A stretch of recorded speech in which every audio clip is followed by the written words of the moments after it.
You won't believe the simple yet costly mistake that Nike made, resulting in earning Steph Curry a cool $1 billion.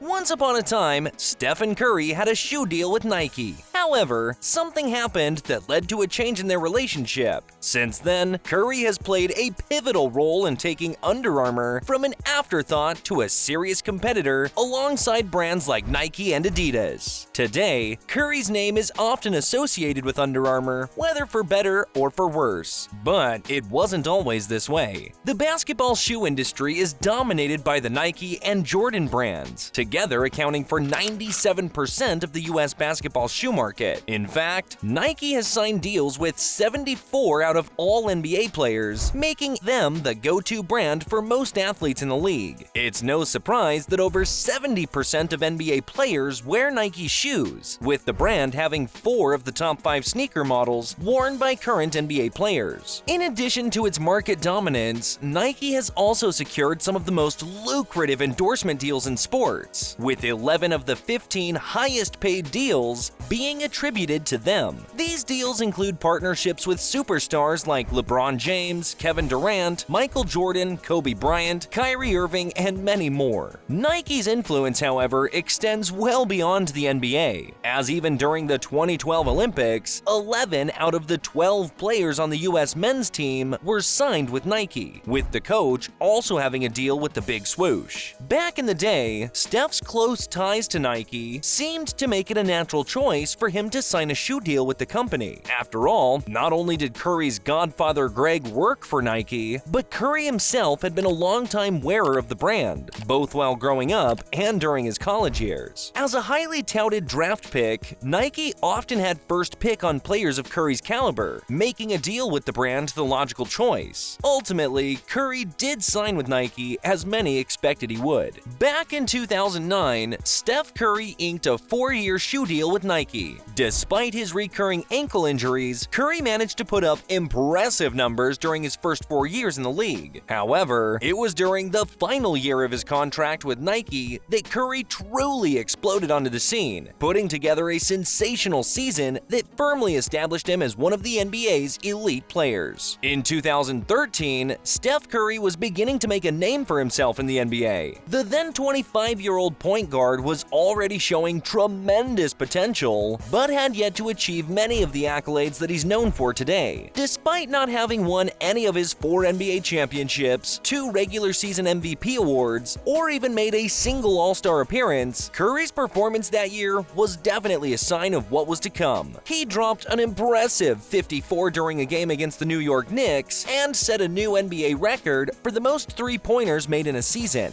Ultimately, he averaged 22.9 points, 6.9 assists, and 4 rebounds, and his performance was nothing short of remarkable, leaving fans and critics alike in sheer awe of his talent. Nike, who had signed a 4-year deal with Curry in 2009, also happened to take notice of his impressive performance and recognized the immense potential that he possessed, so it only makes sense for them to want to re-sign him to another deal. After the expiration of Curry's contract with Nike, he had the opportunity to consider offers from other companies. One of the companies that approached him was, of course, Nike. Even though they were the first to sign him, there was absolutely no obligation for him to remain with them, so he was free to sign a deal with any brand that he preferred, but Nike made it clear that they were interested in re-signing him. The company then arranged a meeting with Curry and his father Dell to discuss the potential deal. However, from the outset, something just felt off. Now, Nike has a fancy way of categorizing their athletes, with the top tier reserved for gods like Kobe, LeBron, and KD. However, when Steph went to hear the pitch after his contract was up, he could tell right away that he wasn't exactly their golden child. Nike didn't give him his own youth development camp as they did for Kyrie and AD, even though Steph had been in the league for years before them. And then, to add insult to injury, they offered him a measly $2.5 million for the deal. I mean, come on! That's a whole lot of money, but that's like throwing a bag of peanuts at a guy who's already a multi-millionaire with a ceiling for far more. At that time, Under Armour, a much smaller company than Nike, offered Curry a contract worth $4 million,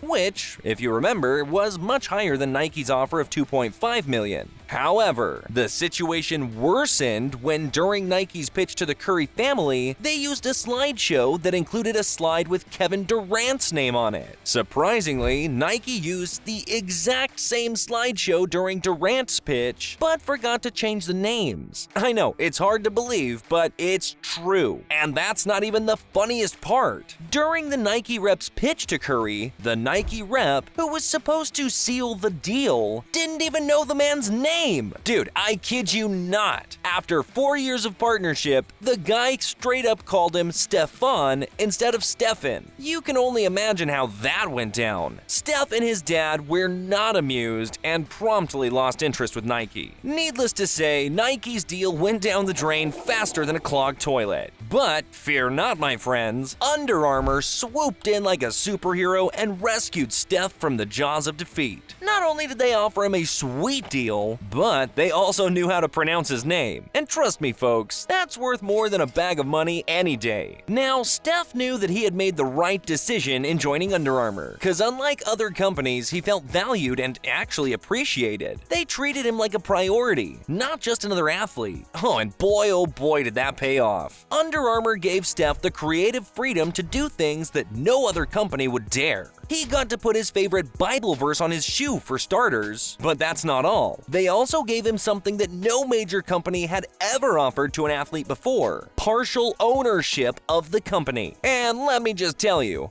that decision right there was a game changer. In just 2 short years, Steph managed to double Under Armour's worth from $14 billion to $28 billion.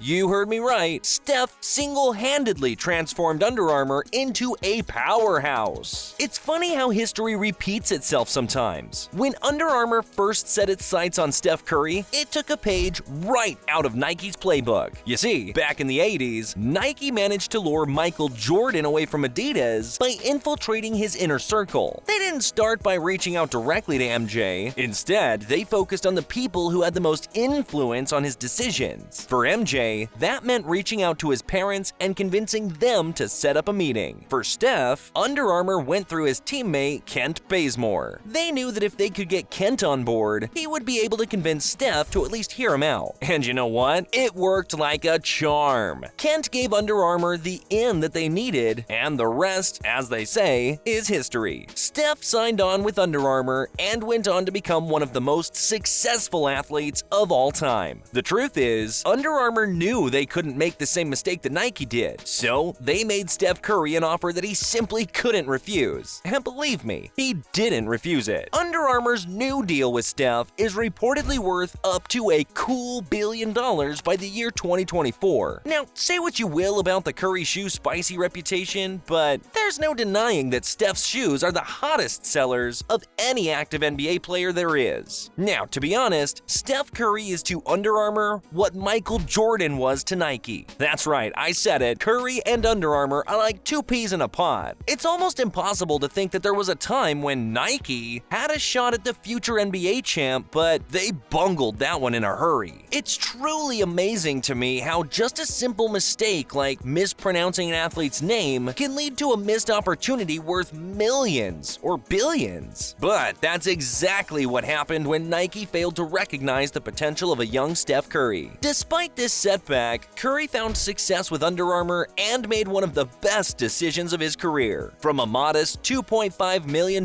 deal, Curry helped increase the company's value by a whopping $14 billion.